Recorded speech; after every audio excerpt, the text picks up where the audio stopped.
Minggu pertama Ramadan selalu menjadi minggu yang cukup penting karena menurut saya itu akan menjadi momen yang krusial bagaimana kita akan menjalani 1 bulan puasa secara penuh. Karena 11 bulan sebelumnya kan kita normal-normal saja, makan normal, minum normal, waktunya tidur pun seperti itu, dan tiba-tiba kita harus berpindah ke satu momen yang secara cukup akan mempengaruhi gitu kan, apalagi waktunya cukup lama 1 bulan, sehingga bagi saya pribadi dari dulu 1 minggu akan menjadi krusial bagaimana kita bisa bersikap dan beradaptasi kembali dengan pola puasa seperti itu. So, minggu pertama Ramadan cukup banyak cerita. Selamat datang di Major Wiki Vlog. Let's go.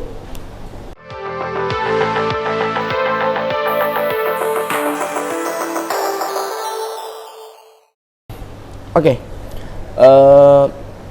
sekarang memasuki, sebenarnya belum cukup 1 minggu sih puasa Ramadan.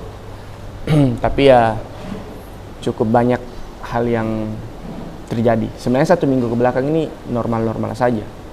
Bahkan termasuk minggu yang cukup tenang dan santai. Oh ya, ini latar baru, bukan latar baru sih sebenarnya. 2 episode kemarin kan saya ngobrolnya itu di mana namanya, di kamar saya gitu. Cuman banyak komen gitu dari masukan dari teman-teman bahwa cahayanya kurang, terus latarnya terlalu mati, sehingga saya coba mencari alternatif baru, dan sekarang saya ada di resto mes gitu kan ya, cahayanya cukup sedikit lebih baik lah gitu, walaupun ini masih menggunakan cahaya alami ya. Latarnya juga, jadi saya coba mencari suasana baru saja gitu untuk biar mencari kombinasi terbaik untuk dihadirkan ke teman-teman semua gitu. Oke, seperti janji saya minggu lalu, saya akan bercerita bagaimana proses beradaptasi saya di tempat ini. Tapi sebelum itu, saya mau cerita apa yang terjadi 1 minggu ke belakang. Sebenarnya semua dimulai itu dari Minggu sore, bukan hari Senin. Karena Minggu sore saya melakukan sesi khusus terhadap teman-teman atlet yang akan berangkat ke Filipina Open di kota Chuayuan, kalau tidak salah, sekitar 3 jam dari Manila menggunakan pesawat. Ada 5 orang yang mengikuti pertandingan tersebut. Ada lari 400 putra putri, 100 putra, dan lalu ada lempar lembing putra dan lempar cakram putra. Karena saya tidak ikut mendampingi tim di sana, jadi saya hanya menyiapkan bekal gitu. Jadi kami melakukan FGD tentang bagaimana proses persiapan mereka menghadapi pertandingan. Setelah itu saya memberikan bekal yaitu mengajarkan dasar-dasar teknik visualisasi atau imagery yang bisa mereka gunakan di pertandingan nanti, karena pertandingan ini cukup tricky buat mereka. Pertama, ini adalah menjadi pertandingan kompetitif pertama setelah bergabung di Pelatnas Mimika. Kedua, mereka hampir semua pertama kali untuk bertanding di luar negeri. Dan yang ketiga, mereka tidak didampingi oleh pelatih gitu. Mereka hanya berangkat sendiri didampingi oleh ofisial. Jadi tidak ada pelatih aslinya mereka yang mendampingi. So, 3 faktor itu menurut saya akan cukup menimbulkan ada potensi tidak lepas ketika bertanding, entah itu gugup atau cemas, takut tekniknya salah dan sebagainya. Makanya selain FGD itu, saya coba ingin melihat bagaimana kondisi kesiapan mental dan emosi mereka sebelum bertanding, sebelum berangkat. Saya juga memberikan itu, imagery dan visualisasi. Tapi footage-nya agak kehapus. Bodohnya saya itu footage-nya kehapus. So, ya saya ceritakan saja. Itu di Minggu sore. Terus Seninnya tim berlatih secara normal hari Senin pagi. Jadi ada sekitar 4 orang atlet yang tidak mengikuti pertandingan ke Filipina itu stay di sini, sehingga tetap mereka berlatih seperti biasa. Mereka berlatih, saya ikut ke lapangan, latihan normal seperti biasa. Saya masih mendampingi atlet yang rehabilitasi cedera tersebut. Setelah itu pulang dari stadion, kami langsung mengantar teman-teman yang akan berangkat menuju Filipina. Berangkatlah kami ke bandara. Habis itu pulang kembali ke hotel. Pulangnya saya singgah makan coto. Jadi saya punya semacam tradisi lah sejak dulu bahwa sebelum masuk Ramadan bagusnya makan coto sepuasnya gitu di siang hari. Karena kan ketika selama Ramadan saya merasa makan coto tuh terlalu heavy lah, karena apalagi dilakukan di malam hari atau bahkan sahur kan kurang cocok gitu. Jadi memang saya makannya di siang lah. Jadi pulang dari situ saya singgah, ada coto enak di dekat sini, memang asli Makassar, dan cukup kalap ya. menghabiskan 2 mangkok coto dan entah berapa ketupat gitu kan. Sudah pulang makan coto, habis itu ke latihan sore, ke lapangan sore. Senin sore ke lapangan, di lapangan jogging sebentar, lalu saya iseng untuk ikut salah satu program dari teman-teman atlet, yaitu di bagian core. Oh my god, dan program itu ternyata tidak semudah dan semulus yang saya bayangkan gitu. Karena selama ini kan saya selalu melihat mereka melakukan itu, dan saya beberapa kali ikut membantu mengarahkan gerakan apa selanjutnya atau menghitung waktu gitu. Tapi saya tidak pernah ikut melakukannya, dan hari itu mungkin karena sedikit lagi puasa kan, ya udahlah coba aja. Kapan lagi kan, kalau tidak saya harus menunggu 1 bulan berikutnya gitu. Dan setelah saya lakukan, oh my god, cukup berat, dan ternyata selalu merasakan memang tidak mudah menjadi seorang atlet gitu, terutama dengan program latihan yang cukup intens itu. Padahal gerakan ringan-ringan saja, tapi memang ada waktu, dan waktu jeda antar gerakan itu cukup rapat gitu, sehingga melelahkan. Saya ikut beberapa sampai akhir, ya sudah gitu, kita pulang. Selasanya gym seperti biasa.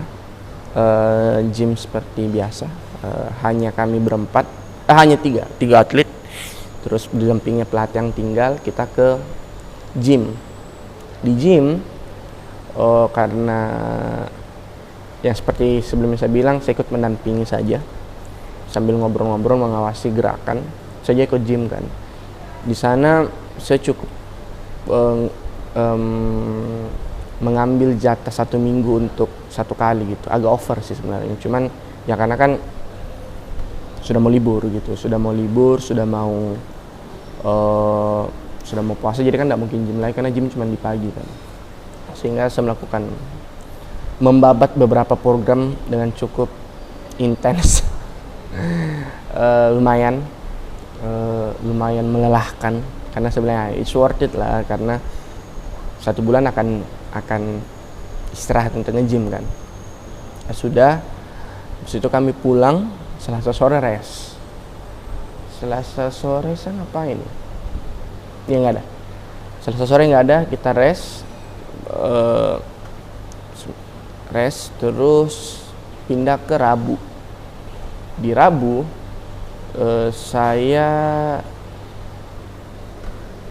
Rabu itu mendampingi ke kolam. Di Rabu kita ke kolam, jadi tambahan rehabilitasi cedera. Itu ada 1 orang lagi yang ikut, dia sedikit mengalami masalah juga di lututnya, sehingga disarankan untuk ikut aqua running program, jadi berlari dalam air gitu kan. Saya mengawasi, ada 2 orang yang ikut dalam kegiatan tersebut.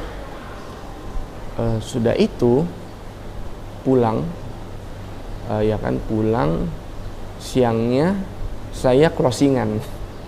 Jadi agak lebih banyak makan-makannya minggu ini. Jadi closingan itu maksudnya makan siang terakhir sebelum puasa, karena kan kami sudah puasa. Closingan yang saya pilih itu pizza. Saya sudah cukup lama tidak makan pizza dan memang meniatkan untuk harus makan pizza untuk closingan. Ya sudah, closingannya pizza. Kebetulan di sini ada restoran pizza yang terkenal, dan memang sudah lama saya ingin coba, dan oke lah. Akhirnya coba siangnya, sorenya saya sudah tidak ikut ke lapangan karena faktor kekenyangan juga. Faktor kekenyangan, karena siang cukup banyak makannya. Habis itu tidak ada apa-apa. Rabu malam adalah tarawih. Kamis dan Jumat saya tidak kemana-mana karena puasa. Itulah proses adaptasi saya. 2 hari memang izin bahwa saya mungkin butuh menyesuaikan karena cuaca di sini lebih panas dari Makassar, suhunya di atas gitu, jadi lebih cepat capek gitu kan, tingkat dehidrasinya tinggi, sehingga ya Kamis Jumat saya tidak ngapa-ngapain, praktis hanya di kamar mengerjakan tesis, menyusun program psikologi pendampingan 1 tahun ke depan. Kamis Jumat tidak ada. Sabtunya pagi itu harusnya kami pergi ke ada sesi kolam rehabilitasi lagi. Cuman ketika ke sana, karena kita pakai kolam umum kan, bukan kolam khusus untuk kita, seluruh kolamnya sudah di booking gitu sama anak SD. Jadi kita tidak ada program pagi, sudah pulang karena siangnya itu kami mengadakan sesi rutin hari Sabtu, sesi psikologi yang seperti saya jelaskan kemarin. Kalau minggu lalu kan kita ke sungai, refreshing dan sebagainya. Untuk minggu ini karena cuman sedikit, saya mengambil kelas sesi kelompok, yaitu diskusi film yang kami bahas itu salah satu episode dari Black Mirror. Bagi teman-teman yang belum tahu, Black Mirror adalah salah satu series yang ada di Netflix. Series yang setiap episodenya tidak saling berhubungan, dia episode terpisah, tapi tema intinya mind blowing semua deh, gitu. Penuh plot twist dan sebagainya. Jadi teman-teman yang belum nonton atau belum tahu apa itu Black Mirror, just cek lah di Netflix. Salah satu episode Black Mirror itu judulnya White Bear. Mungkin silakan dinonton. Saya tidak mau spoiler tentu saja tentang White Bear. Tapi mungkin saya menjelaskan bahwa itu adalah sebuah film yang menggambarkan ada seorang perempuan yang tiba-tiba terbangun di sebuah rumah dengan ingatan yang hilang, dan kemudian dia diburu oleh pembunuh, dan seluruh orang-orang di sekitarnya hanya menonton atau merekamnya lewat HP. Nah, sederhananya seperti itu. Untuk lebih lengkapnya silakan nonton. Saya kemudian di akhir film kami kemudian berdiskusi. Saya melemparkan 2 pertanyaan terhadap mereka. Apa yang kalian bisa pelajari tentang film tersebut, dan apa menurut pendapat kalian tentang film tersebut. Jadi seperti itu. Respon yang mereka berikan cukup menarik gitu, karena memang filmnya cukup membingungkan gitu.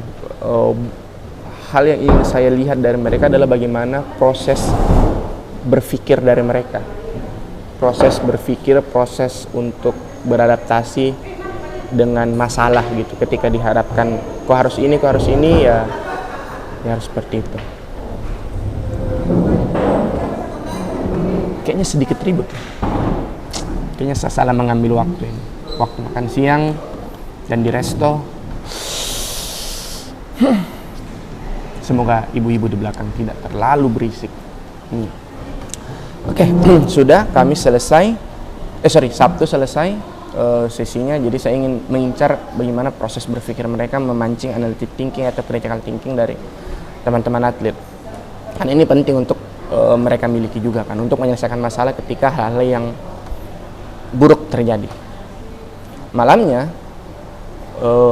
kami mendapat kabar bahwa teman-teman yang ada di Sabtu malam, kami mendapat kabar teman-teman yang berada di Filipina setelah sudah menyelesaikan seluruh pertandingan yang diikuti dan membawa pulang, alhamdulillahnya membawa pulang 2 medali perak. 2 medali perak dari nomor 100 meter putra dan lempar lembing putra.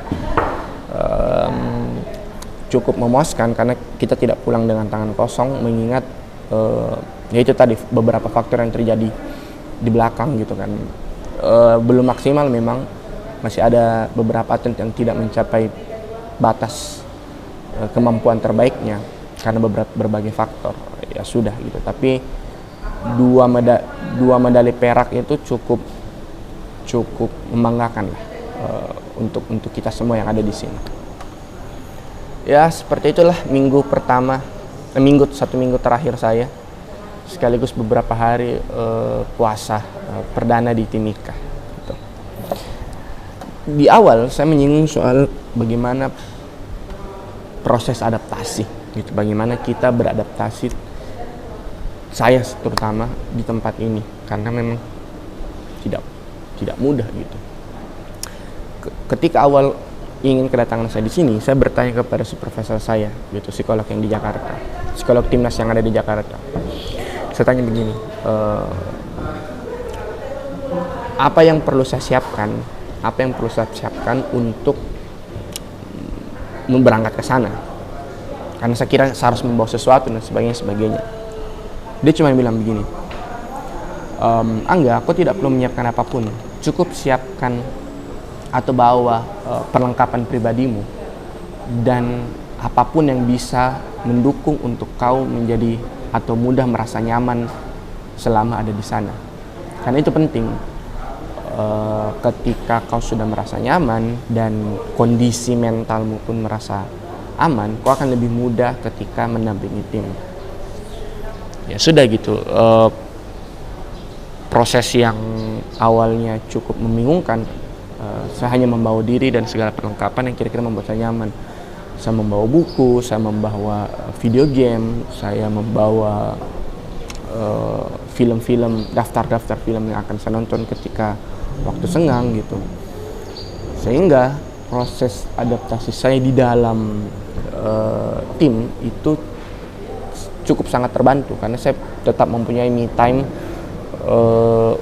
untuk tetap waras gitu kan. Karena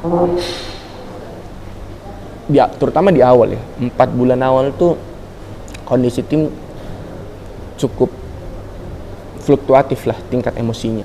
Ya wajar karena kita baru bergabung dengan segala permasalahan yang belum beres 100%. Cukup banyak kendala sih sebenarnya, tapi hal itu juga cukup mempengaruhi kondisi emosi saya. Jadi hal-hal yang saya sebutkan tadi cukup sangat membantu. Terutama ketika kami sudah mendapatkan libur di Desember, kami balik pulang ke tempat masing-masing. Ya melelahkan, tapi mengasihkan juga gitu. Pulang tuh recharge-nya penting banget untuk kita semua, bukan hanya saya tapi juga untuk teman-teman yang ada di tim gitu. Begitupun pelatih. Sehingga ini menjadi proses recharge energi yang cukup baik buat kita semua. Bagi teman-teman yang belum pernah bagi teman-teman yang belum pernah ke Timika, Timika itu bukan kota yang cukup nyaman ditinggali untuk mendatang. dalam artian bukan kota yang kita tuju untuk mencari kenyamanan gitu. Memang ke kota yang dituju untuk bekerja. Karena di sini praktis tidak ada hiburan wisata alam. Itu tidak banyak hal yang bisa dituju, tidak banyak hal yang bisa kita lakukan untuk menghibur diri. Hanya ada beberapa mall dan beberapa rumah makan.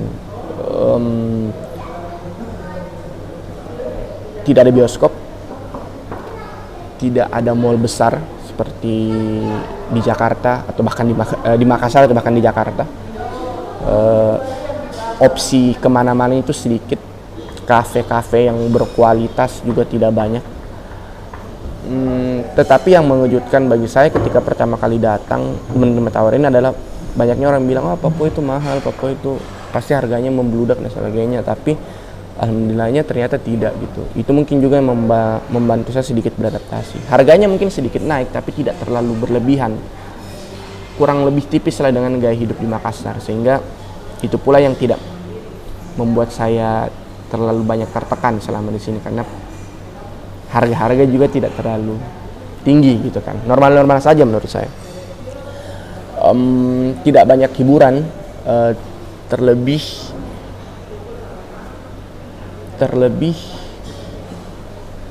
kegiatan tim itu terlalu monoton. Kedepannya saya akan menceritakan kegiatan yang memang cenderungnya sama, Senin, Selasa, Rabu sampai Sabtu itu cenderungnya sama. Sehingga tingkat stres dan bosannya di sini itu tinggi karena karena sudah kegiatannya monoton, tidak ada tempat hiburan, terbatas tempat hiburannya. Ya sudah gitu. Jadi ya proses adaptasi yang sedikit oke, tapi masih diusahakan gitu. Sampai saat ini pun saya belum sepenuhnya beradaptasi. Ya saya bertemu banyak orang-orang baru, saya bertemu banyak teman-teman baru di sini. Tetapi tetap saja itu tidak cukup gitu, karena begini. Ini bukan pertama kalinya saya bertualang merantau ke luar Makassar gitu. Waktu di Malaysia saya kuliah, saya melakukan itu 1 tahun pertama. Tetapi ini berbeda karena ketika saya datang ke Malaysia, di kota saya kan Tanjung Balim namanya. Walaupun itu adalah sebuah daerah kecil lah gitu, tetapi saya tuh mudah beradaptasi di sana, lebih mudah dibanding di sini karena pertama tujuannya memang jelas sama kayak gini, ini kerja di sana untuk belajar kan. Tapi saya bisa mengeksplor banyak hal karena kegiatannya tidak monoton. Sementara di sini terpatok kan, harus ini ada jadwal. Terus saya cepat menemukan teman-teman yang sefrekuensi. Sementara di sini saya belum cukup kesulitan menemukan teman-teman yang sefrekuensi dan dekat dengan KL gitu. Bahkan 6 bulan, 1 semester awal itu saya habiskan lebih banyak di Kuala Lumpur, di Malaysia kemarin, karena ikut bagian dari panitia pemilu 2019 kan. Jadi banyak terdistrak gitu. Sementara di sini cenderung tidak ngapa-ngapain, cenderung pasif. Sehingga itu yang perlu saya taktisi juga gitu, bagaimana harus menyikapi proses adaptasi yang tidak mudah untuk dijalani.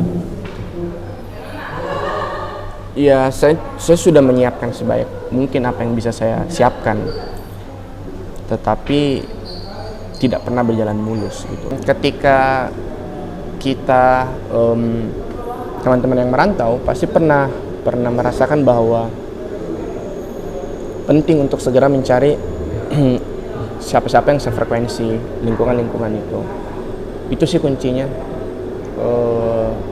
Timika bukan kota yang cepat membuat saya adaptasi. Keterbatasan transportasi menjadi salah satu faktor, ada shock culture menjadi salah satu faktor, dan pertama kalinya saya merasa minoritas gitu. It's okay dengan minoritas.